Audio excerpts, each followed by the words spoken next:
One almost. There we go. And now we're recording. So I will go ahead and kick off our IQ Forum today. So hello, everyone. My name is Stacy Farr. I'm the co-director of the Healthcare Institute for Innovations and Quality. I work alongside Pat McDonald and John Spurtis, who can't be with us. He's out of the country today. But we are here to talk about rural health reimagined for our IQ Forum today. We have a really great lineup, so I won't talk long, but I'll just cover a few slides here. Once I figure out what I'm doing with the clicker situation. That's all right, I'll space bar it.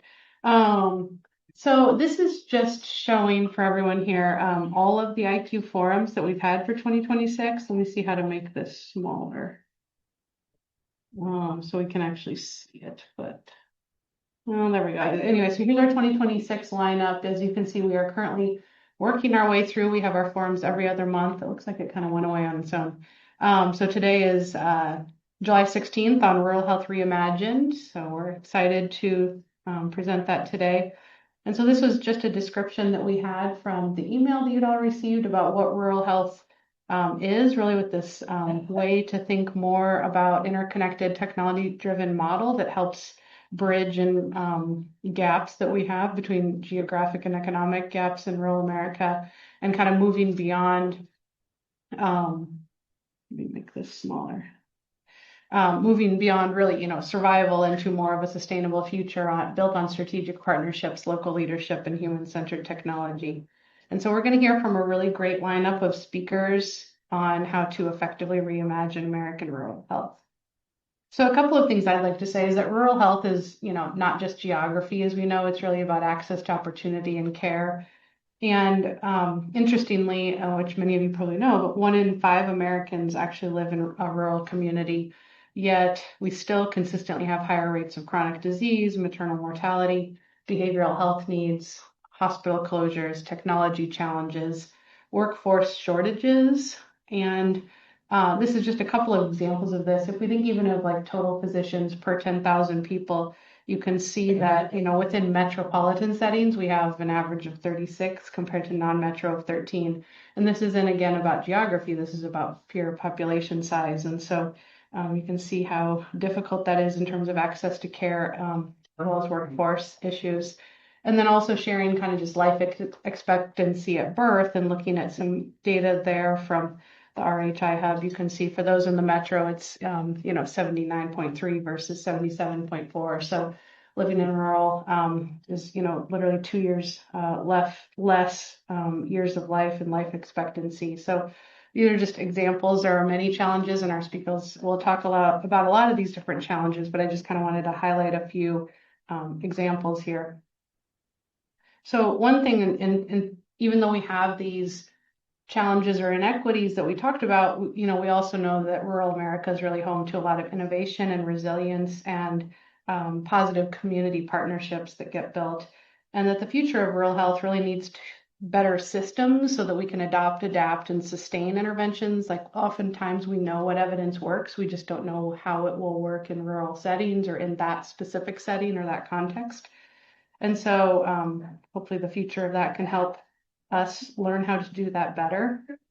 And today's session will really think about how we can reimagine and not just kind of repair some of the systems that support rural health. So with that, I don't want to talk much because I want to hear from all of our lovely speakers today. So we have a number of presenters who will kind of take turns and present their perspective. Our first one is the national nonprofit perspective on reimagining rural health systems, national signals, and local solutions from Carrie Cochran-McLean. And then we have an educational institution perspective on the UMKC Mosaic Life Care collaboration on architecting a workforce for rural care. And we'll hear from Dr. Dean Norbash, who is here in the room with us today. And then we will hear on a Midwest regional nonprofit policy perspective on rural proofing and AI design and governance to address rural invisibility with Tatiana Lin with the Kansas Health Institute and Dr. Zoe Key with Fort Hays State University. They'll be joining us online. And then also a population health perspective on the importance of establishing foundational population health before taking on Torch Care from Tim Braun with Ray County Hospital and Healthcare. So, and then as always, anyone online or in the room, you can jot them down as well. But if anyone has any questions, we really like to kind of have a little robust discussion going on in the chat. If anyone online would like to drop questions in the chat, we can answer those, and then we'll also do some Q&A at the end. So with that, I will now turn the floor. Oh, actually, no, I will not yet turn the floor. The final thing I'll just say is make sure to join us in September for Moving the Needle on Maternal Care and Outcomes. We're really excited for that forum as well. So go ahead and register for that, and please hope to see you then. And finally, we also want to thank all of our sponsors and partners in the body of work that the Healthcare Institute for Innovations and Quality does at UMKC, alongside our partners, Frontiers and BioNexus, Health Forward, and others. So thank you. And now I can turn the floor over to our first speaker. So our first speaker will be Carrie Cochran-McLean. Dr. Carrie Cochran-McLean. So the floor is yours now. I see she's sharing online, so thank you. Wonderful. And just confirming you all can see my slides. Yep, that looks perfect. All right. Okay. Well, you can definitely call me Carrie, and it's my pleasure to be here with you today.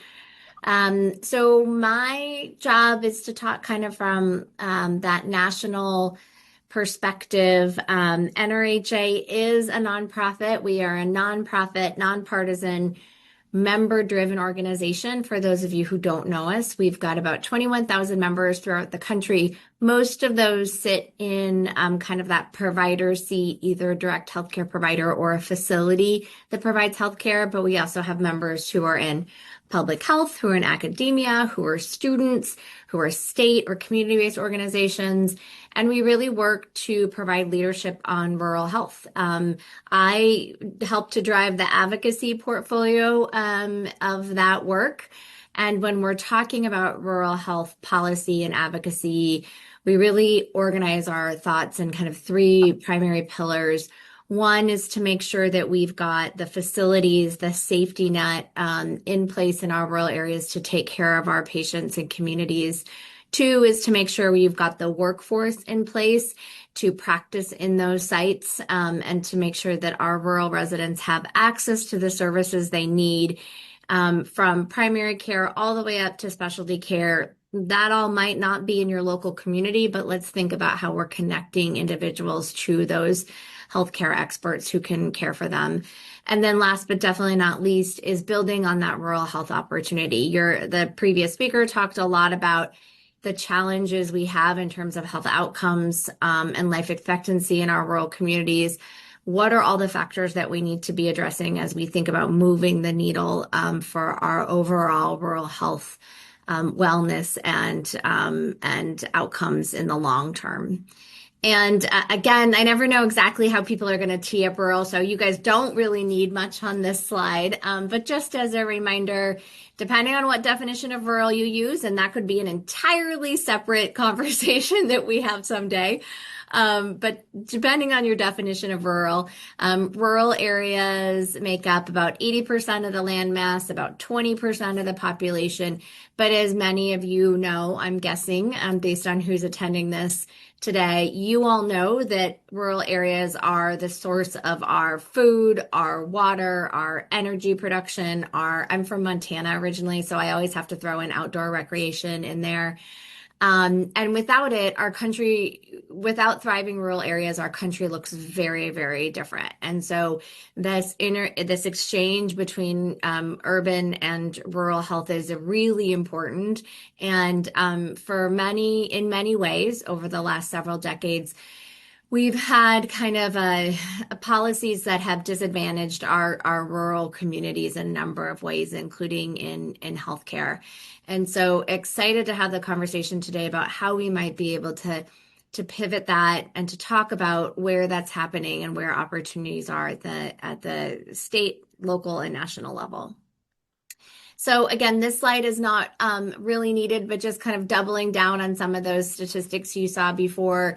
I have been lucky enough to be at NRHA for the last 6 years or so, and a couple years into my time here, with COVID and everything else happening, it became really obvious that we needed a voice for rural health at the Centers for Disease Control and Prevention. And so we worked with Congress to create in 2000 and I guess it was 23 maybe, a CDC Office of Rural Health, and they've been doing great work on helping us understand what healthcare looks like and what public health looks like in a rural context. And this is a piece that they pulled together that I think is really powerful in showing that rural residents are more likely to die from the most five leading causes of death that are preventable. And let's talk about how, as a community, as policymakers, as clinicians, we look at tackling those issues. But I also think it's just a good reminder of the challenges we have as we think about heart disease, cancer, injury, chronic disease prevention, or COPD, and stroke. So with this context, NRHA entered into a conversation back in 2024, which I don't know about you, but for me, it feels like that is like decades ago. Each year right now feels like it's taking 10 years off my life, working in Washington on health policy. But NRHA was really in this space where we were thinking about, we know kind of we hear from our members, we hear from communities that the day-to-day fixes that need to be done to make their facilities run better, or things that we could do to tweak around the edges, address those death by a million cuts. How do we stop some of those small cuts? And a lot of our policy felt like it was really focused in that area. And so a couple of years ago, we partnered with folks at the Rural Policy Research Institute, or RUPRI, and West Health to host a symposium or a summit that would bring together, we had about 40 national leaders in rural health, everything from hospitals to community health centers, rural health clinics, researchers, state organizations, policy experts. We had those finance people in the room to really think about what are we moving towards in rural healthcare? What's the vision we want? And I'm actually going to read this slide. I usually don't, but I will tell you we spent a lot of time on wording of this slide. And I think it's it's something that I come back to on a regular basis to think about, where are we trying to go as a country with rural health? So the vision that came out of the summit is to build a national framework based on key directives that are adaptable to the unique characteristics of rural communities, which would include aligning financial incentives to keep providers viable, and a minimum floor of essential services, plus those other vital community services as identified by the community or the region, that help to move health beyond the walls of a hospital to include social, public health, and economic factors. And as we thought about kind of what that would look like and how we would do that, we focused on a number of different kind of key areas. One is around supporting economic viable and thriving rural communities. I frequently will say, you can't have a healthy rural community and a thriving rural community without healthcare. But the reverse is true. We could invest all sorts of money into healthcare in a setting, have the best, fanciest, newest hospital. But if there's no economic engine, if the folks around in that community don't have housing and access to food and other things, that community is not going to thrive. The people who live there aren't going to thrive. And so thinking about that element of this. Thinking about how policy and health and other factors that relate to health, how they can't be developed in silos, and that there's a symbiotic relationship there. Thinking about really focusing on promotion of prevention, primary care, and as I mentioned, some of the other services that support those things outside the wall of the hospital, while I will say still protecting the ability for the hospital to sustain, given the important role it plays in a community when you need that level of acuity of care. And that kind of folds into the next bullet of we did a lot of like, as you're thinking about the next phase or what we want care to look like, making sure that you can preserve what's there as you are transitioning. Because without your local hospitals, without your local doctors, and without making sure that they can sustain until you get to that magic place, you're never going to be successful. So we had a great plan, and we still have a plan, kind of. But then HR1 passed, and the whole world shifted in terms of both some of what can be expected in terms of coverage and financing for our rural health, our populations living in rural areas and our providers caring for them. We also have this incredible opportunity with the rural health transformation program, which I'll talk about in a little bit. So we're shifting our roadmap a little bit, but this gives you a sense of just I won't go through this in detail, but some of the different elements that we were thinking about as you really talked about how to put some of that into action. So things like making sure that you've got the financing structures in place, thinking about how you reorganize health services, thinking about how you bring workforce considerations into it, making sure that you're engaging local needs and thinking on a regional basis. So there were a number of kind of like factors there that I'm happy to answer questions about or talk about more. So I'm going to talk about rural health transformation, but until then, I just wanted to, or before then, I wanted to talk on one other concept that is really been emerging more and more as we have talked with the Federal Office of Rural Health Policy, as we've seen kind of trends throughout the country in terms of rural provider viability. As we've seen kind of some of the trends coming out of the Rural Health Transformation Fund, we know that being an independent facility, whether that's a hospital or a clinic in a rural community, is becoming harder and harder. And we've all seen consolidation. As an association, and honestly, as a person, I'm still mixed on consolidation. For some folks, that opportunity to join a larger system can bring all sorts of resources that may not have otherwise been available to them. It may help them provide care in their community better.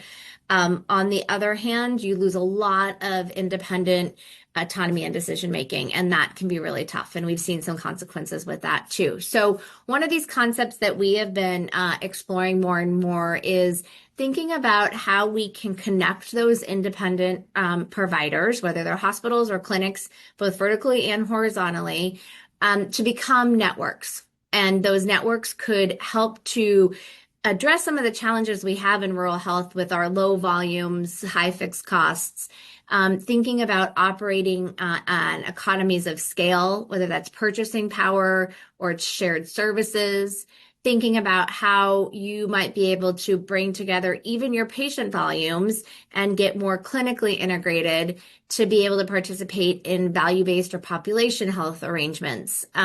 So this is a neat concept. It seems to be really kind of catching. You can see there are some states where having, there's still a fair number of independent, this is just hospitals, but independent providers who may benefit from these arrangements. And we've done a number of meetings and listening sessions with folks who have started networks to understand how they have been successful. What do we need to keep them successful to help others start in that capacity, and then working on kind of some legislative proposals around supporting that long term. Okay, but I'm going to pivot. And I am looking at the time. I know I can talk a lot. So I've got about 4 more minutes.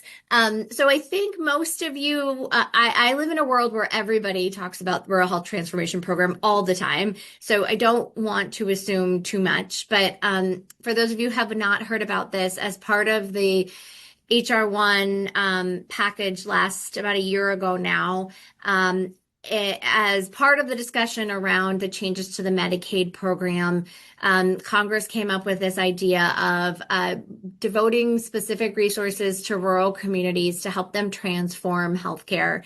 This is really meant to be kind of catalyst funding to bring innovation to rural areas, to think about how they can provide care better and to help fill some of the gaps in my mind that exist in order for them to be able to do that kind of transformation. So it was $50 billion over 5 years, starting now in FY26.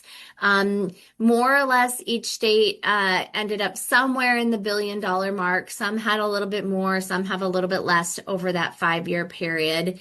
And the program really has 5 strategic goals that are focused on prevention and dealing with chronic disease, thinking about how we sustain our rural healthcare providers to help them be access points for long term. Thinking about how we attract and retain and train workforce in our rural settings. Thinking about care innovation to really address and improve healthcare outcomes. So coordination of care, flexible care arrangements, different payment arrangements to really get to the outcome versus volume. And then last but not least, how does technology fit into that? Everything from data security and cybersecurity to EHRs, all the way up to the latest and greatest kind of AI, robotic tech. How do we make sure that our rural areas are brought into conversations around those kinds of innovations? This is a quick snapshot I stole this slide from the CMS Office of Rural Health Transformation, who we work with a lot because they just did it so well. There's no reason to reinvent the wheel. So this shows all the different kind of themes that we saw coming out of the 50 different states. While it is a federal program, it really is, there really are 50 different programs throughout the country in terms of what states are doing, how they're operating their programs, where they're choosing to invest, and what that looks like. But you can see from those 5 goal areas, a lot of similar themes with population health, workforce, health promotion, disease prevention, technology, care accessibility, innovations, whether that's in payment or how you provide those services.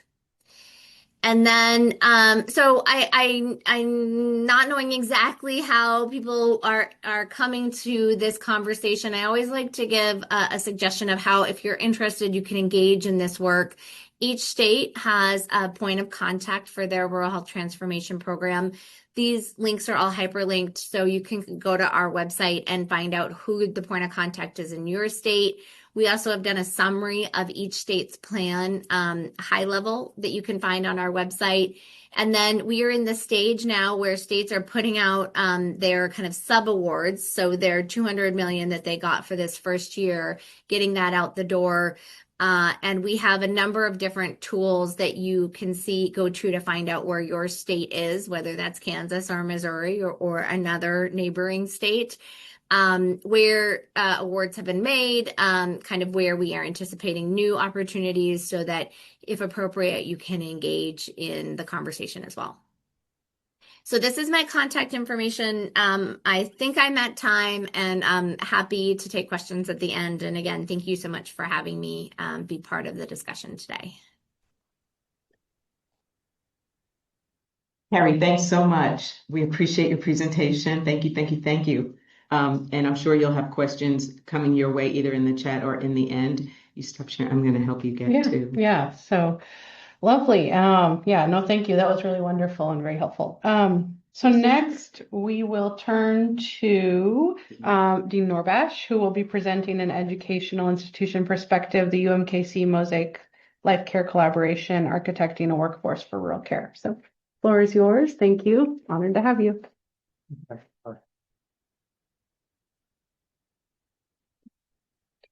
Good afternoon. Can you hear me okay? Yes.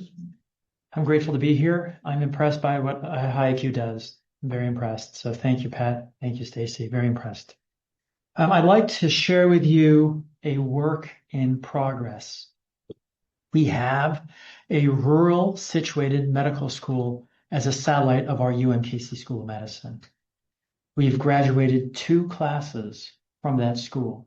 So this is very preliminary, but I'd like to share with you some of the background, some of the structure, and some of what we are learning, even though it is very short term. Does that make sense? Okay.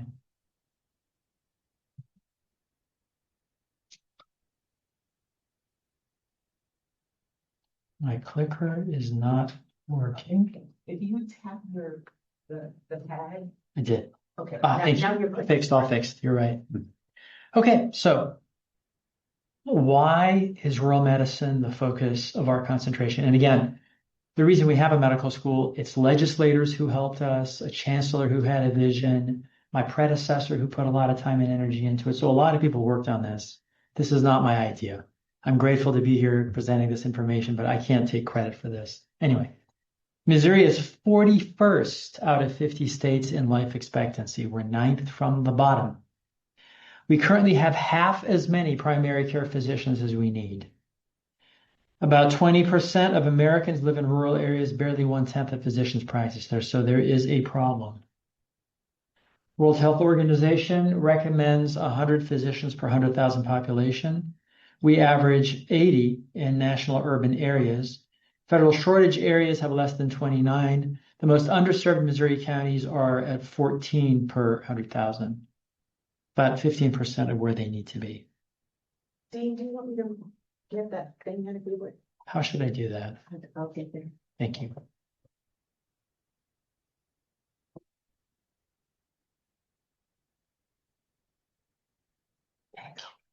Thank you very much. These are the counties that have the lowest physician staffing in Missouri, in case you're interested.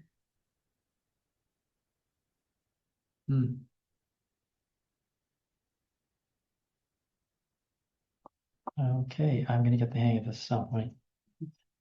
And if you're wondering about the distribution in Missouri of the most underserved areas, they're the areas that are the darkest. So a couple of things are interesting. First of all, the Ozarks are the most underserved. If you look at South and Southeast Missouri, the other thing you'll notice is if you look at Kansas City and St. Louis, in the core, it is underserved. So primary care physicians in the core of our big cities are absent. Important to keep that in mind. That's another area that needs to be addressed. 10 Missouri rural hospitals have closed since 2012, and we are concerned that up to 50 may close over the next 5 years if things do not go well. 42% of rural counties have no hospitals. 50% of rural community hospitals have no obstetric care. I think it's Highway 36, which goes east to west and divides Missouri into a northern third and a lower 2/3.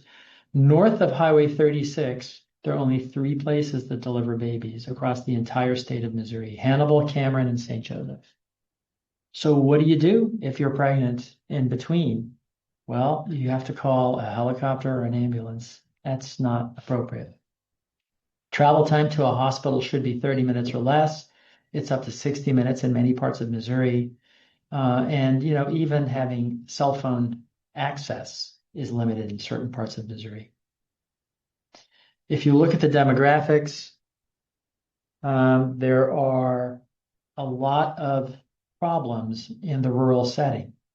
The median age is a little bit higher because when you picture a rural setting, you're picturing hale and hearty individuals who are outside, who are active. That's not the fact.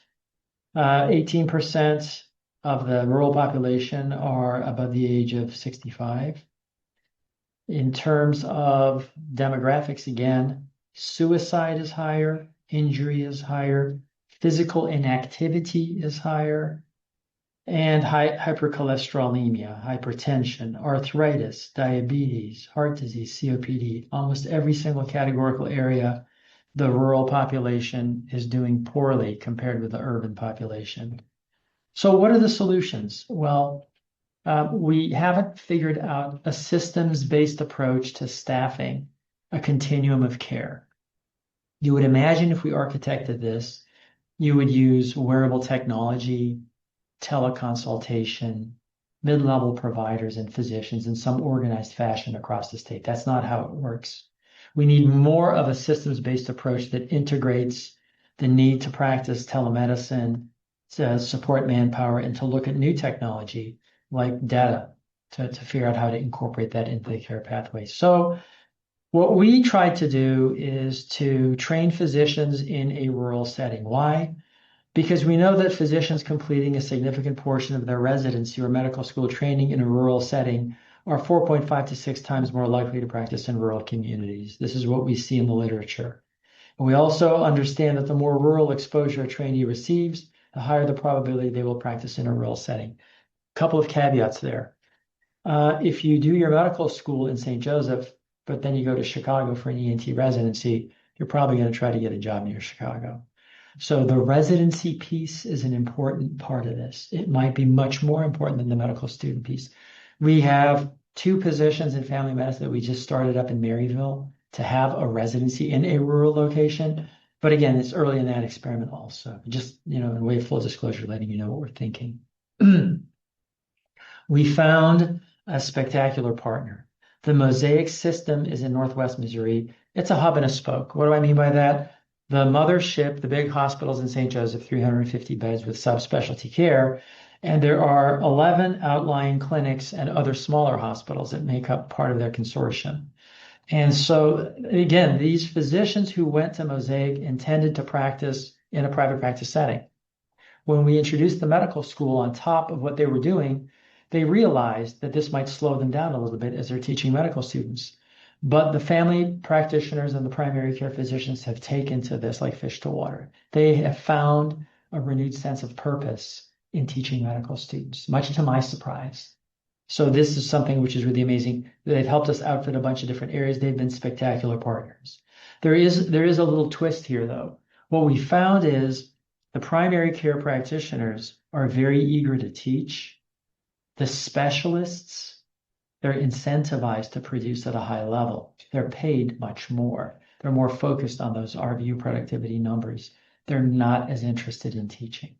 And so our medical students have to have exposure to subspecialties. And that gets tricky. That's the harder part for us to schedule than the primary care exposure. Primary care physicians have been spectacular. So again, this is a hub and spoke model, the spokes being the 11 outlying places and the hub being the mothership. State-of-the-art educational spaces with great IT, great AV. We have rural clinical rotation sites. And what we've had to do is some of those spokes are an hour away from the mothership. And so we provide housing in those locations. In the more remote locations, we've sunk millions into renovating apartments and houses so that they can be respectable places for the medical students to stay when they're spending their time at one particular place for a month. This is showing you the distribution of the spokes and the hub in St. Joseph. So it's pretty diffuse, including Atchison, Kansas, which has been a very good partner for us. So it spans state lines. This is a cohort of our medical students in the bottom right. We actually have a couple of other programs that you'd be interested in hearing about. We have a rural medicine pathway program that is supposed to introduce college students to medicine. What that consists of, it's 11 different lectures and seminar series that's distributed over the course of a year, in addition to up to 2 weeks of shadowing of a primary care physician, just to tell the college students who are in the rural colleges, hey, medicine is an option for you. So that's one thing we have, which I think you'd be interested in hearing about. We also have a post-baccalaureate program. What is that? That is a full-time master's degree that's, again, taught in a rural setting in St. Joseph. It's taught over 11 to 12 months, and it consists of getting 30 credit hours of college-level courses that build you up towards a pre-medical degree. And so that's a master's degree that's given. 17 hours are mandatory or core, and 13 are elective. So again, we're trying to figure out what do we use to reach out to the students who are in Truman State, Northwest Missouri, and other places that are amenable to practicing rural medicine. And what we found is students in high school in rural locations don't typically think of medicine as an option. They don't have many role models who are physicians in the community other than their family doc. And they also sell themselves short in many ways. The other reality we found is if you go to a very competitive prep school in St. Louis or Kansas City and you've taken 20 AP courses, you're going to do well in medical school. The rural students who don't have access to those resources and those courses have a more difficult time. We have to anticipate that in our 6 through BAMD program in terms of getting those students on the right track. So we've learned a lot in between the cracks. This is the new medical education building that we built up in St. Joseph. It is absolutely beautiful. It's state of the art. It includes large gathering spaces, televised lectures, small study spaces, and also a simulation center. When I went to medical school, the way we learned how to put an IV in a patient was we watched somebody do it, and then we tried it ourselves, and then we would teach somebody else how to do it. It's called watch one, do, or watch one, do one, teach one. It's not how it works anymore.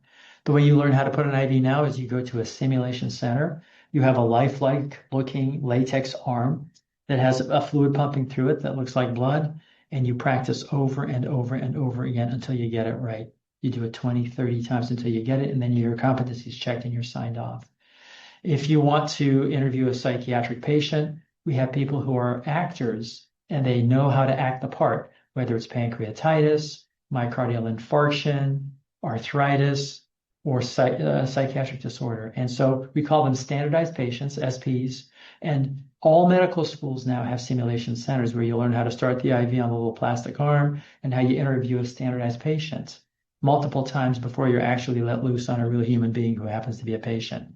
So learning and teaching have gotten much more sophisticated, and that's why you have to have specialized buildings with specialized spaces that allow you to do this kind of work. The St. Joseph campus in the past 2 years has had a primary match rate of 100%, which is even better than the mothership. In case you're wondering how many head towards primary care, in medical school, we typically talk about primary care as including pediatrics, family medicine, OBGYN, and internal medicine. That's flawed. That's flawed because we know that 89% of people who go into internal medicine are going to specialize in cardiology, pulmonary medicine, critical care, what have you.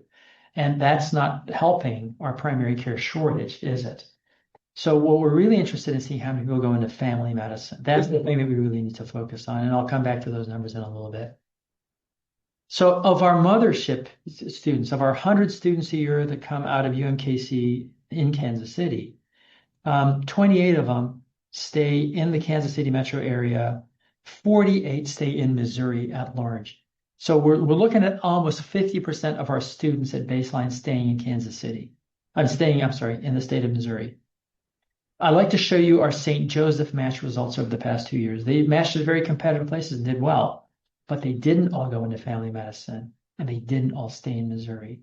And that's what I want to watch over the next 5 to 10 years. Now with adding the residency positions that are rural, I'm hoping that will swing the curve a little bit.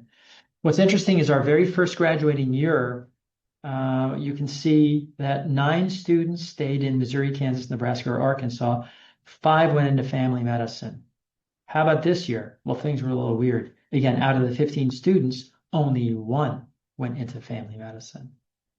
So I don't know that you can crack the nut of rural care with remote medical schools, with medical schools that are in rural locations. You've got to add the residency piece, in my estimation. We'll do that and see where it goes. We're doing that.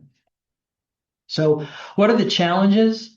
Well, what I just mentioned in terms of the distribution of the students ultimately once they come out. But the other is the specialists. How are we going to get them specialized training? The intention was never to have them shipped down to Kansas City to learn how to do cardiology. They were supposed to learn it up in the mothership. So we're working on that. The other challenge, which all medical schools have right now, we can't grow unless we have a certain ratio of beds to students and clinic hours to students. And it's very, very competitive. And the Caribbean medical schools and other medical schools will come in and pay more than we do. We pay about $1,000 per student per month. That's how much we have to pay to place them. But it has become a bidding war. And the Caribbean schools will pay $1,700, $1,800, $1,900, and the hospitals will take preference with whoever's paying more. And so we have a problem with not having enough teaching beds in the United States for the medical schools. And if we want to increase the number of physicians, that's something we're bumping up against. The other problem you know about is residency funding. We're frozen in terms of how many residents we have. That number needs to be double what it is right now. And we don't see a future where that's going to actually happen. So that's a problem. Building rural residency programs is going to be tough, but we're trying to do that. We are getting some expansion grants that are helping us do that. And the other thing I think you'd be interested in is what attracts physicians to certain practices. The one in the middle, retaining physicians in rural areas. I went to the Association of American Medical Schools meeting, AAMC, in March. And these, in decreasing order, are what determine where you practice. Far and away, the number one determinant of where you practice is your salary. Far and away. The number two determinant of where you practice is living environment and lifestyle, especially for Generation XYZ. They're very interested in, I don't want to be on call more than a certain amount. I want to have certain restrictive hours. I don't want to have to work past 5 p.m. Well, if you're the only person, out in Boonville, guess what? You're going to be working past 5 p.m. and your being on call is going to be pretty frequent. There's no way around that. So those are the challenges that we're facing in terms of how do we create a lifestyle that's acceptable. And then the income piece, remember our graduates, so the national average for loans, graduating with loans is $200,000 a year. We're at $186,000. That's still a lot of money. So our students pick the specialties that make the most money, the ones that are most competitive, because they want to pay off their loans and they want to have an easy retirement. And so even if you pay off their loans, the difference between the income of a family practitioner and a neurosurgeon is such that we may have a difficult time still pulling students in. We need to try all these solutions, but it's a little bit more complicated than it appears on the surface. Anyway, Dr. Mike Wacker, who's standing on the far right, has been our site-specific dean. He's written our HRSA grants. He's the one who did this presentation. So he's really kind of the architect on an ongoing basis about what's happening. Kathleen Spears is on the left. She teaches anatomy and dissection and all that stuff. And in the middle, you'll see Michaela Brock and Andrew Sass. Andrew used to be a pharmacist, and he did great. And Michaela, her dad, I think, is the fire chief for St. Joseph. So she wants to stay there, and she's one of our residents. Anyway, she's amazing. The loan forgiveness effort, I'm meeting with the Northwest Missouri Economic Development Group, which is a bunch of chambers of commerce presidents from across Northwest Missouri. I'd like their help in terms of doing loan forgiveness, having somebody come and settle down in your town and in return, expecting 4 years from them, so you'll pay off their loans. The same thing National Health Service does, same thing the armed forces do. So I think that's something that we need to do to try it and see if that has any effect. And then with the Patterson grant submission, we're also trying to figure out what to do with tech, because there might be some technology solutions that are facilitating. An Apple Watch does 75 to 80 measurements of different biometric things. And so if the right ones can be piped into a physician, and if it can in an ergonomic fashion be imported into your medical record, and if you can educate people on how to do them as cohorts, and if you can send out coaches to churches and other groups and get people to work together towards health, then we may actually be able to nip some of this stuff in the bud. But there's a lot that we have to do. I guess we'll take questions in a little bit. Thank you.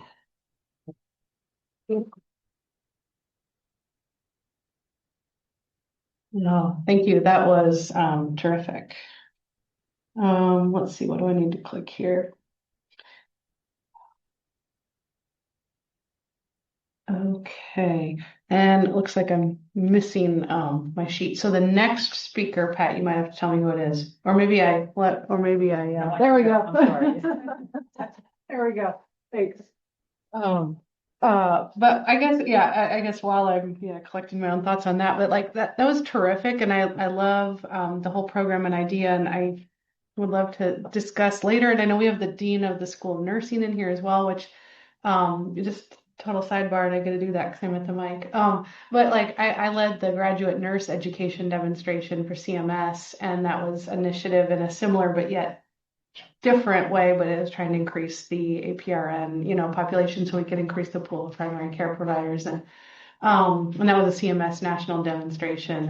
And anyway, it's important, and I love seeing all the ways in which we're trying to get workforce into rural areas. So we can talk about that later. But our next speaker is actually a pair of speakers, and they've already pulled their slides up, I see. So we now have Tatiana Lin with the Kansas Health Institute, and Dr. Key with Fort Hays State University, who will give us a Midwest regional nonprofit policy perspective on advancing rural proofing and AI design and governance to address rural invisibility. Very excited, and the floor is yours. Thank you very much. It's such a pleasure to be here today. My name is Tatiana Lin, and I'm here very fortunate to join everyone with Dr. Q, Zibe Q.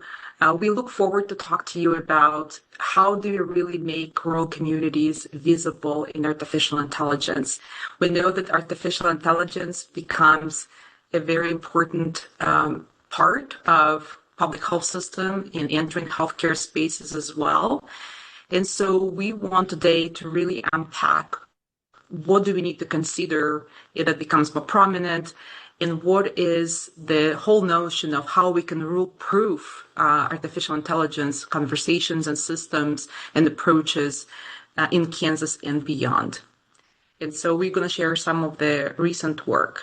So let me see if I can, just a couple words about, oh, my apologies, it's a little delay. So I want to pause here and just let Dr. Q introduce herself real quick, and then I will introduce myself and KHI. Hi, good afternoon, everybody. My name is Zui, and you can call me Z or Dr. Z. I'm from Fort Hays State University, working in the criminal justice program. And then the reason I collaborate with Tatiana on the specific project is because I'm very much interested in health equity, access to rural services, and serving underserved populations. I think this is a great collaboration through this policy memo. Thank you. And my name is Tatiana Lane. I'm a Director of Business Strategy Innovation at the Kansas Health Institute. And I have been spearheading with a team at Kansas Health Institute our work on artificial intelligence, specifically helping organizations to build their AI governance framework, understand, demystify what artificial intelligence is, and also look at some use cases both in healthcare space and public health. So if you're not familiar with us, we are in Topeka, Kansas, just across state capital. Our vision is Kansas becoming the healthiest place in the country. Sorry, Missouri. I know there's some Missouri folks on the call as well. You can be second best as well. And then we believe that we can reach that vision by providing this critical nonpartisan information, convening these critical conversations. I think that where AI fits really well, and really facilitate that learning to meaningful change. And for Hays State University, because we're in Hays, Kansas, is northwestern Kansas, and we're serving a lot of rural populations and students. And the reason that when we talk about AI policy, we're really trying to address how these policy impact rural residents, students, and workforce, and future policy development. So I think it's very relevant for us to be part of this project. Next slide, please. As a matter of fact, because this is a policy memo, as we previously mentioned, and if you're interested in read the entire memo, here's the QR code, and this is the title of our policy memo. Next one, please. We also want to quickly shout out for some of our collaborators. First, we do have our third co-author, and she was not able to join us today. Her name is Dr. Ayo Olagoki. She's a assistant professor in population health from University of Kansas Medical Center in Wichita. This policy memo is also a collaboration with the Federation of American Scientists. And they had this day one project to really highlight how can we address AI policy in terms of transparency, equity, and local governance. We also want to thanks our reviewers, especially from the Kansas Health Institute. They provided us with a lot of information, great sources and insights. So we really appreciate that. Next slide. So it is important to mention about that artificial intelligence can offer great and real benefits to rural communities. For example, it can reduce administrative burdens, support clinical documentations, improve scheduling and outreach, identify patients who may need earlier care, and expand language access, especially in rural Southwest Kansas, where we have a really large population and immigration and refugee populations. The goal is really to make sure these tools are designed around rural realities, not just urban systems. Next slide, please. So one of the key issues we want to address in our policy memo is really what do we mean by rural invisibility? We mean the underrepresentation of rural communities in data, system design, validation, and governance. This can happen in several ways. Training data may come mostly from urban and suburban populations, and design assumptions may be based on dense infrastructure, larger hospitals, stronger broadband, or high patient volume. Artificial intelligence tools may be tested in larger systems, but not validated in smaller, remote, or underserved communities. And this is a huge issue. The problem is that rural communities are then treated purely as an afterthought. And once an AI tool is already deployed, it becomes much harder to fix problems than if rural realities were built into the process from the very beginning. Next slide, please. How rural invisibility really showed up in practices.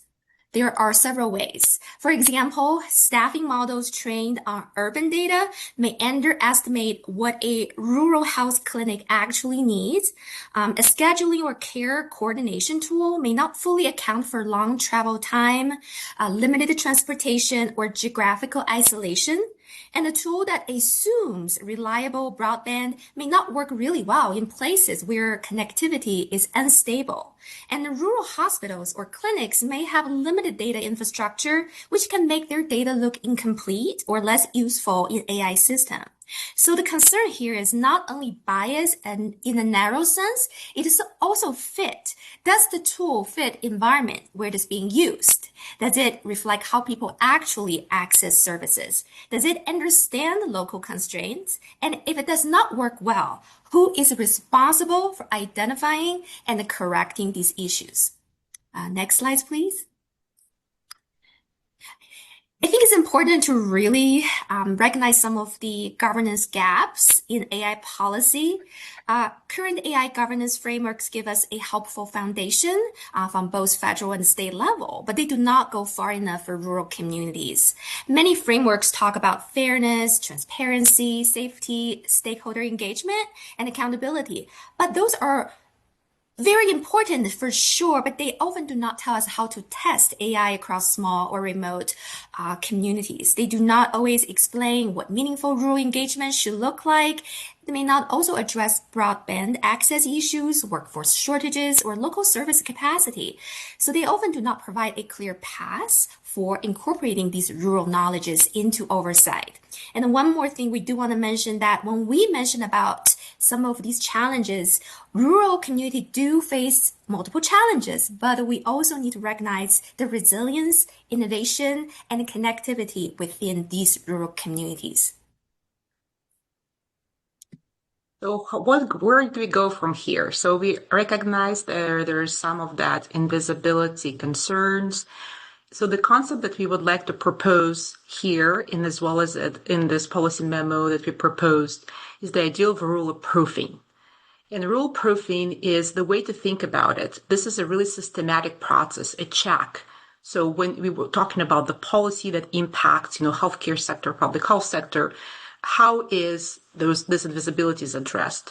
if we're talking about AI system, how is that addressed from the inception of this, when the system is, when it shows the algorithms to train on, what data goes into that?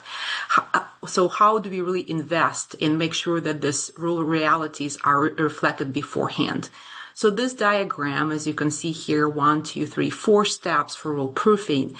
So first one is data and design.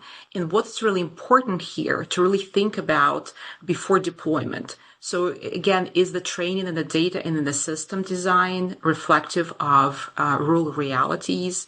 And if a rule, because as Dr. Z talked about, if rural data is not represented in those systems, they might not perform the way that they are designed to perform in the rural setting.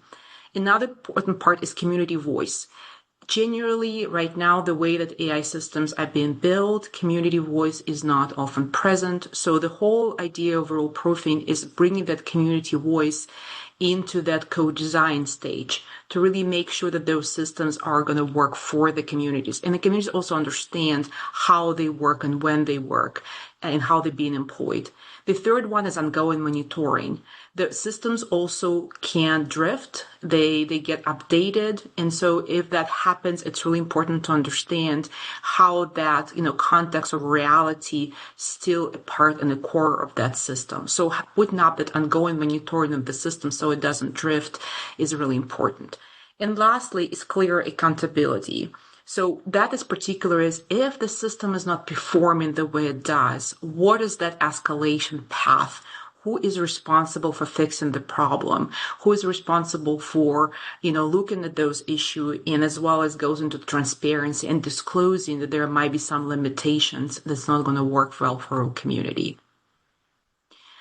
There are different layers where the action can be taken. I imagine there are most folks on the call today are from state level or maybe local level, but we do want to bring the very important lens here of the actions at the federal level as well before we get to the state level. So at the federal level, I'm not going to go into granular details, but there's different strategies that can be employed because what happens is that there's at the federal level that it gives really that strong foundation for the state and for the counties as well, and can provide that model framework that can be adapted at the state and county level.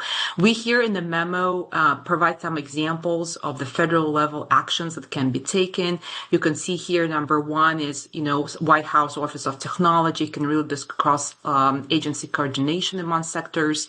Office of Management and Budget can really help with the procurement pieces. So what is that guidance that we can leverage in a rural setting? What kind of questions should we be asking the rural providers? But at the same time, what is the expectations for them as well to incorporate that rural context?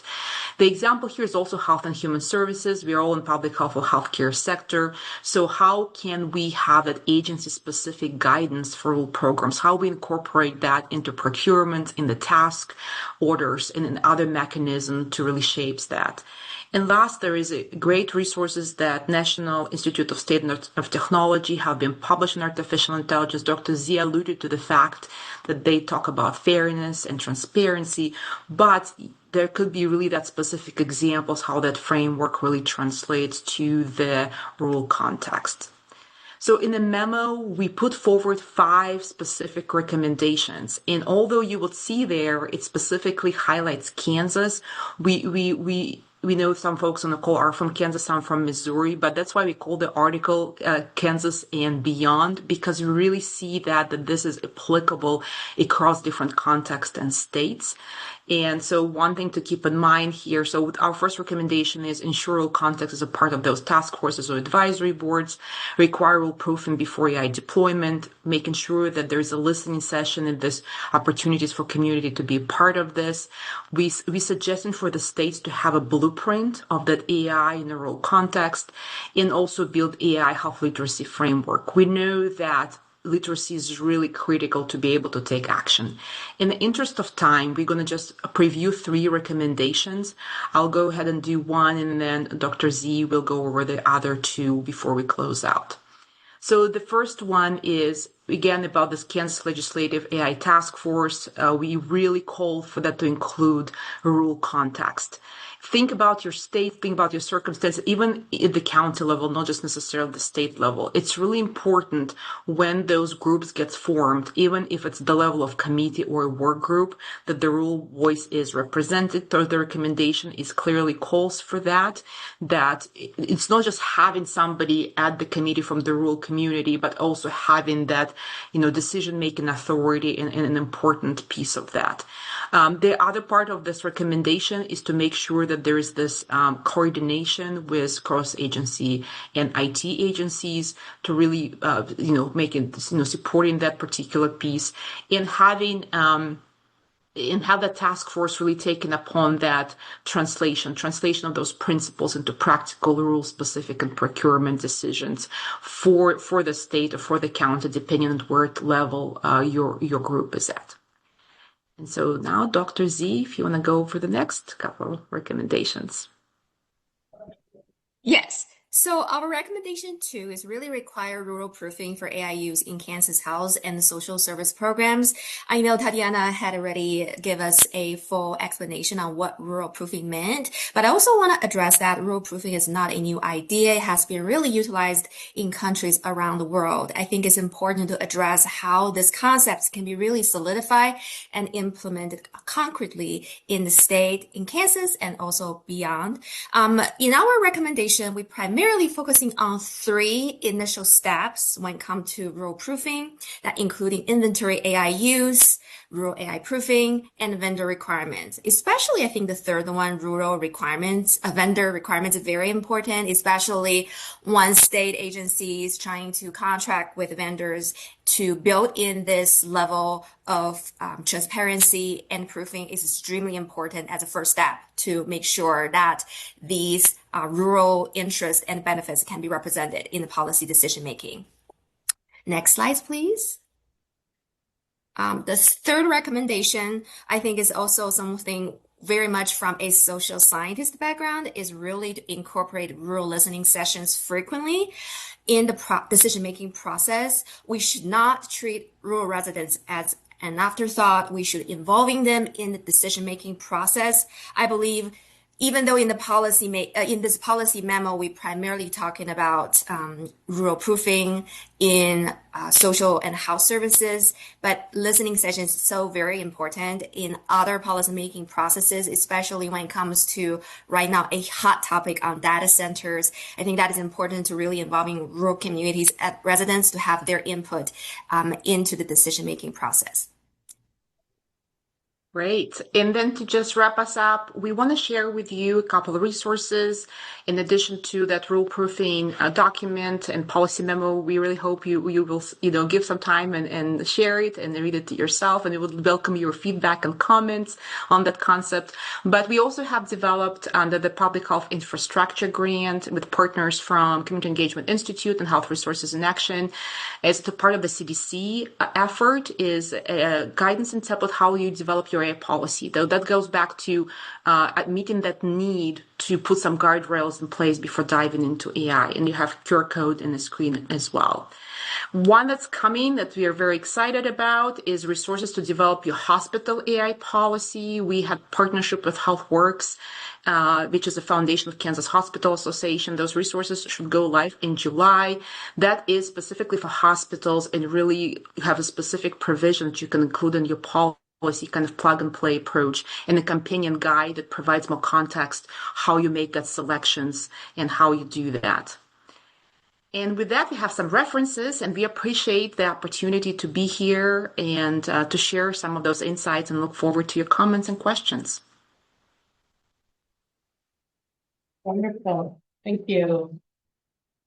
Thank you both very much. It was really interesting. I look forward to reading the full brief later as well. So again, anyone can drop questions in the chat and in the room, we can come up with them. We have one final speaker, and then we will turn to some Q&A. So our final speaker is Tim Braun with Ray County Hospital and Healthcare on a population health perspective. So Tim, the floor is yours. All right. Thank you very much. And thank you for the opportunity to share our story and talk a little bit about what we're doing out here in Ray County. And my name's Tim Braun. I'm the Director of Population Health at Ray County Hospital and Healthcare. We are in Richmond, Missouri. I very much appreciate the first comment that was made was rural healthcare is not about geography only. We are adjacent to Lafayette County and Clay County.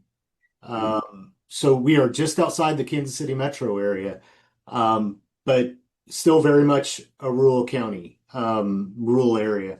So critical access hospital, been around a while, but like a lot of rural critical access hospitals, and particularly with our geography, it's easy for us to lose market share to the larger health systems in the Kansas City area because of our proximity to the Kansas City area. So what I'm going to talk to you about today is the RHTP program from the perspective of Missouri. It is somewhat specific to Missouri because we're going to talk about torch care, but reality is it's applicable to all hospitals that are looking at population health. So with that, I'm going to go ahead and get started. And I know we're kind of running up against the time, so I want to make sure we leave plenty of opportunity. So I'm not normally known for my brevity, but I will do my best to get this on track so we can have plenty of time for questions for all the great speakers this afternoon.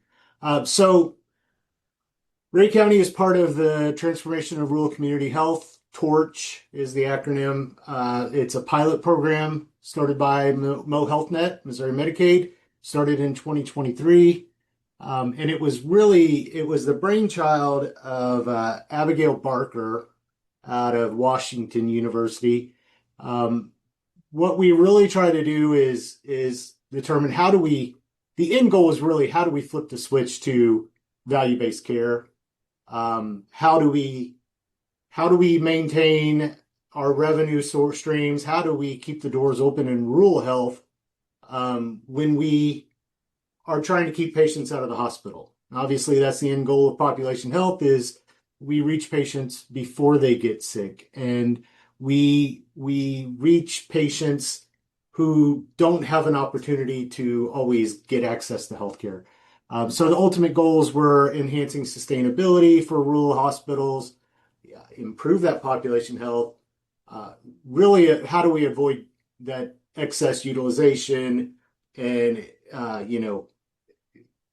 avoidable inpatient stays, avoidable ED use, those things. So structure of the program, it's kind of a hub and spoke model. The hospital in each community, in each county, there are 6 counties throughout Missouri. We are the only county north of I-70. We are also the only county that's adjacent to a large metropolitan area like we are. So each county has their own challenges, which, you see one rural hospital and you've seen one rural hospital. So it's a unique perspective that each county brings to the table. So a few of the things that go along with the program, and I'll continue on the next slide, but the hospital serves as the hub. We build relationships with the community-based organizations in the community. We use a community information exchange, which is a network for social referrals, allows us to close the loop on social referrals, which is in and of itself its own challenge. And then over time, the hope was we move from fee for service to shared savings. So 4 buckets of funding in the TORCH pilot, those buckets were for administrative funding to each hub. We had some capacity building funds put in for the community-based organizations we partner with.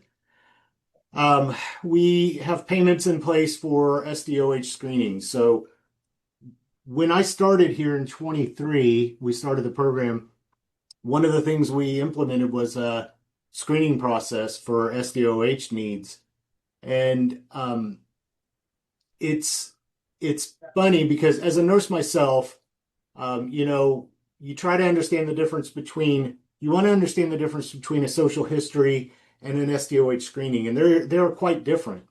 But at the time, the clinicians believed they were addressing those needs by taking a social history.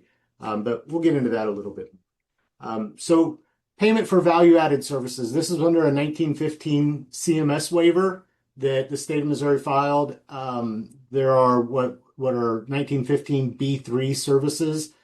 They were enhanced transportation, some education for nutrition, payments for home delivered meals, and payments for environmental modifications. Those were the four main parts of the waiver. But it allows us to pay for some value-added services that Medicaid recipients won't typically get paid for. So the CIE referral, right now it's Unitas. The state has a bid process in place to choose a statewide CIE referral platform. They haven't made that announcement yet, but that's in process. And then the shared savings payments based on how well we performed in different metrics. So Ray County Hospital and Healthcare. So our journey began in 23 when the Torch pilot started. And unfortunately, that was the beginning of our population health program as well. We had care management, we had a social worker, but they were really just working within the walls of the hospital. So we didn't have a ton of relationships with the CBOs in the community. You'll see that in a lot of rural communities. The CBOs are typically very siloed in their approach. They take on, instead of referring to each other and utilizing each other for different aspects of social needs, typically they'll a lot of times try to take those on themselves and branch out within themselves before they branch out to another CBO. And it was an interesting dichotomy that we found when we started working on this. There's a couple of primary care clinics in Richmond. One's owned by a health system out of Kansas City. The other one is an independent primary care practice. We, as Ray County Hospital and Healthcare, when I started, the intention was the health system was actually going to turn that clinic over to our control. We were going to employ the staff and the providers and operate that as part of a Ray County clinic. For a lot of reasons, we had many false starts, including the implementation of a new electronic health record. There was a lot of things that just went into slowing things down. We had that EHR transition in 24. Prior to that, we are a CPSI facility. We are now an Epic facility that we started Epic through OCHIN. If anyone's familiar with OCHIN, they are a nonprofit that has an instance of Epic that they had been sharing with clinics, but they are now starting to get into the hospital space. So that was a long and difficult implementation and changed perspective of a lot of things. And then we've had executive leadership changes. So the original CEO, when I started, left the organization in early 25. We had interim leadership for about 7 or 8 months, six to 8 months. And this was both the CEO and the CFO changed over to the original CEO and CFO left. We had interim leadership in both of those positions. And now we have permanent leadership changes that started about the first of this year, maybe February of this year. So trying to transition from new executive leadership has been another challenge. So some of the things we've done, we have worked really hard to build solid partnerships with those CBOs. I will say having the carrot of capacity building funds to dangle out there has been very helpful. It's been a big part of the success of the program. Improvements in our HEDIS measurements. Those were our metrics. We used HEDIS metrics, to track our goals, and we have seen improvement. Ray County ourselves, we expanded into mobile integrated healthcare. There's a pilot project with Patterson Family Foundation where they are building mobile integrated healthcare and duplicating the Washington County model with community paramedicine. And then that integrates with our community health workers so that we can help make those referrals and help get patients what they need in their homes. And a big win for us is we've screened thousands of patients now. Every patient that comes to the ED, every patient that comes for an outpatient visit gets a screening and has the opportunity to ask for assistance if they need it. So that's been a big win because we've connected a lot of patients to community-based organizations that can help in a lot of instances. So some areas where we really could improve. Number one is data sharing. From the beginning of the pilot project, data sharing has been difficult.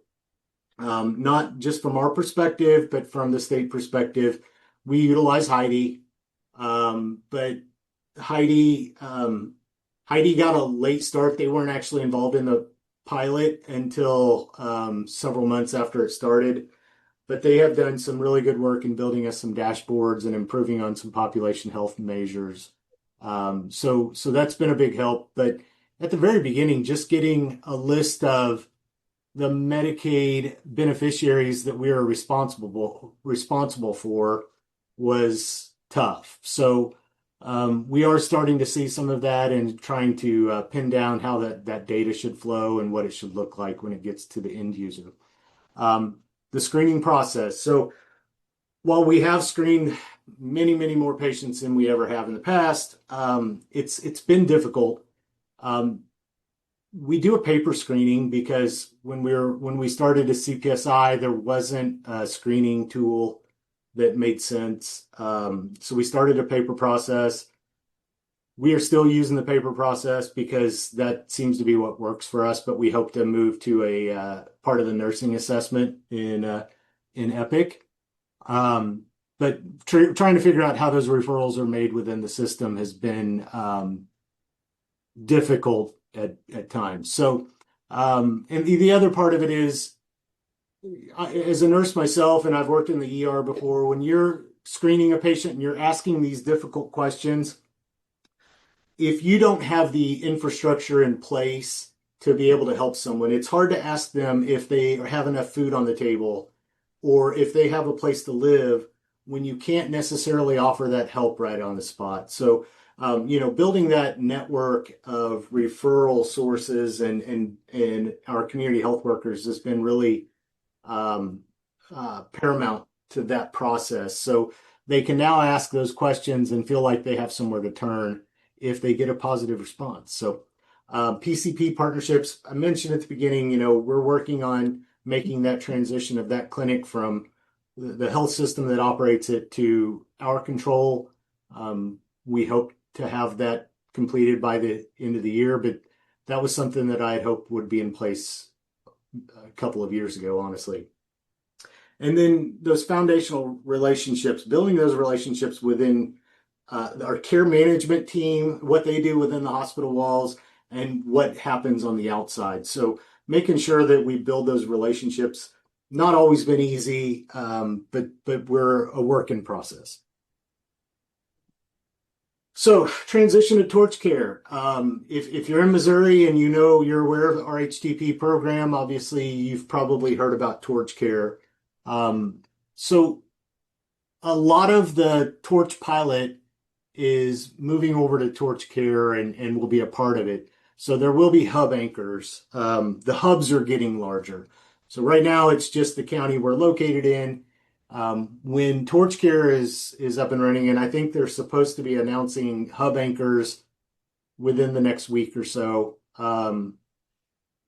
they will be overseeing 2 to 3 counties, sometimes 4, depending on location and size. So a little bit different there, but same kind of model where there's a director, there's what they call RHTP navigators, but essentially is what we're using community health workers for. They help make those connections. The CIE, so there will, whatever the state platform is, is what we're hopefully going to see intertwined with Torch Care. The hub anchors, right now we have a community leadership board. What we did was the makeup of our community leadership board was directors of CBOs and people that are involved in caring for those clients. They help steer our model. Talked about RHTP navigators. The model still heavily relies on community partnerships to build that network.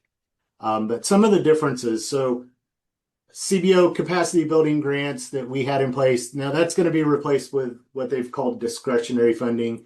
No idea on what those amounts look like, but the community leadership board will be able to determine how that's utilized and where those dollars are shared. The CMS waiver doesn't carry over.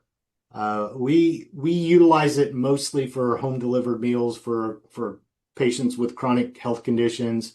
And we also use it for environmental modifications. So we can build a ramp on someone's home if they are a Medicaid beneficiary, they have a need, they can't afford it, we can build that and pay a contractor to do it. So things like those of pest remediation, that's another big thing. We see a ton of pest remediation in the waiver. I don't think they really considered how much we would do with that, but we've really done a lot.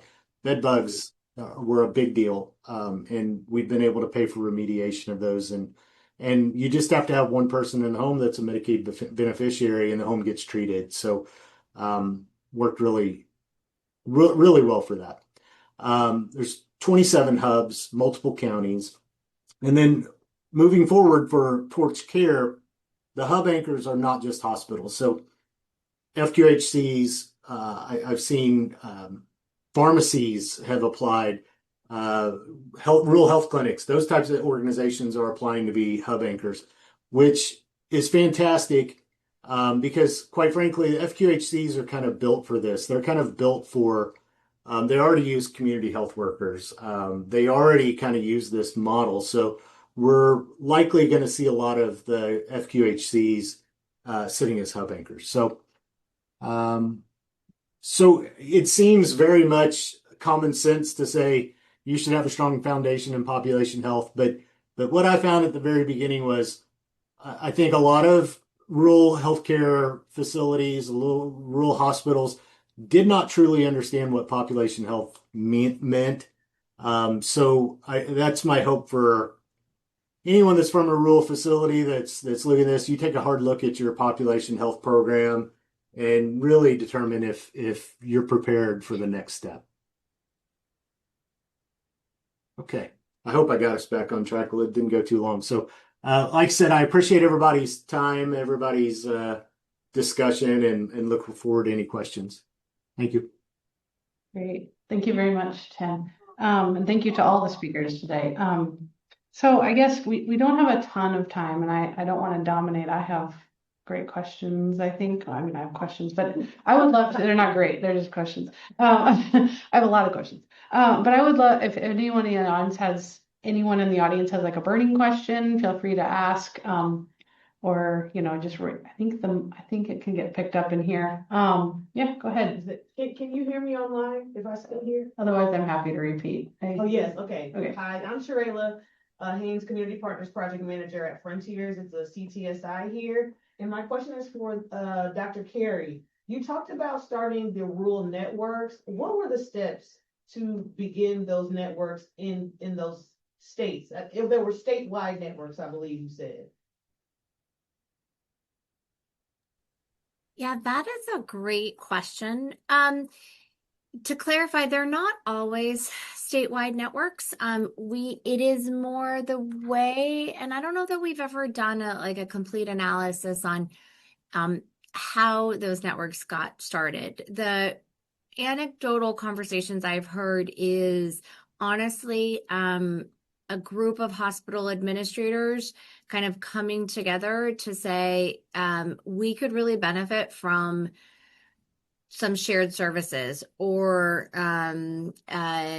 in some cases, I think it has been around like a value-based kind of arrangement or model. So there's no specific roadmap to that process right now. I think that's actually a really good suggestion and something we could think of as a takeaway. I will note that the Federal Office of Rural Health Policy, and I can drop this in the chat, if you're not familiar with them, they do a number of grants out of HRSA, and they have recently pivoted the focus of a longstanding grant, community-based grant called the Network Development Grant. They have tried to expand the focus of that grant to give planning money to help organizations come together to develop these kinds of networks. It's been a focus just in the last year or two. So that is a specific kind of federal resource that can help states with that, or not states, but entities with that. I also think that, and we're in the process of doing an analysis, I do think a number of the states within their RHTP portfolios have funds devoted to this. I don't know off the top of my head if Missouri and Kansas fall into that bucket, but I'm happy to follow up and see if there may be an opportunity there as well.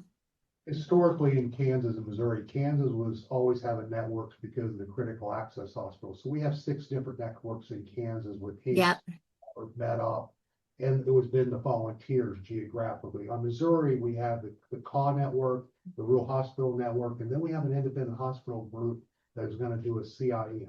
Now in Kansas, we've got a CIN as part of the grant. We have 2 hospital systems are going to network together with some critical access in that on networking. The real key is just bringing everybody together. All the networks together, yeah. Thank you. Because network is still a unique term on how do you define what a network is. Great. Yeah, another question. You know, I don't know how to ask this question correctly, so I'm going to try. In Kansas City, Truman has been supported for many years from the city to supplement the underfunding for the high Medicaid and the unreimbursed patients. Missouri and Kansas both have a reputation, I don't know if it's true, about 50% of the rural hospitals are supposed to go bankrupt or close to being bankrupt. And so the question is there any source of funding to help the rural hospitals? A lot of what we heard today was very impressive for improving quality of care, access to care, et cetera, but I don't know if it solved the financial problems these institutions are facing. Who's working at that? Did I miss it in the presentations? Was it addressed? Really? This is quite, like I said, I didn't know how to ask the question correctly. Help me out. For our hospitals in rural, we need to have a discussion on funding because that's right. That's what I'm saying. Even if we look when we need to protect 340B because 340B is the access that allows Truman because the impact to University of Health would be huge in the impact to access to care because of the financial benefit that allows Truman University Health to take care of their patients. In rural America, when they passed in 2010, the 340B expansion to allow critical access hospitals to have 340B financial benefit to offset costs, that was a big benefit, and they're still getting that, but we got it shrunk down because of all the current last 2 years with the individual pharmacy practice and others. It's hit the cash flow substantially on our rural hospitals. Our rural hospitals are very, very tight, slim margins, but again, we have some outliers that are doing very well. Again, it's not one size fits all. No, I understand. And then with our federal government, the one thing that we got to remember, we still have sequester. So if we look at the principle that hospitals for Medicare was going to be paid at 101% of their allowable cost, with sequester, they're only getting 99. So it's simple math. If you're getting less than what your 100% is, you slowly lose where you're at. And again, it's a struggle. And the National Rural Health Association has done a great job of partnering with a lot of people to help. But again, we all need to come together and really look at fair reimbursement and not just really being what a reimbursement works in an urban area with volume we got a whole lot different volume in rural America. We also need to do something, almost game theory, to figure out where the resources need to be and find a way to allocate them correctly instead of. And one unfunded problem that happened, and I'm sorry, No, it's just you're- exciting for the no, this is question in great. urban area about Yeah. rural America. Thank And we had one of our hospitals in Kansas, Mercy in Mound Ridge, converted because they were a prospective pay hospital, and they converted to an REH because they couldn't become a call. So one of the unfunded and unrealized issue is when they converted from a PPS hospital to a REH, rural emergency hospital, they could no longer take skilled or subacute patients because swing bed is not allowed for an REH. You have to have a distinct cart unit. So again, there's a REH2 bill coming out. Hopefully it'll get passed. And I don't know where we're at with the REH2 bill is, Carrie, but that's important to protect because there are places where an REH hospital is going to be successful, but we just need to tweak the rules to make it benefit, to make it sustainable for those communities. Thank you. Thank you. Yeah, that was terrific. I want to be respectful of time. I know we're over. We can continue to discuss in the room, or anyone can, email each other. But I want to thank, all of our phenomenal speakers and audience. This was a really great session, and hopefully it gave us a lot of food for thought on some of the challenges, maybe some of the opportunities for collaboration or innovation, and how we can keep improving our rural health in Kansas City and beyond. So. Thank you all, and I guess we'll see you in September for the next IQ Forum. Thank you.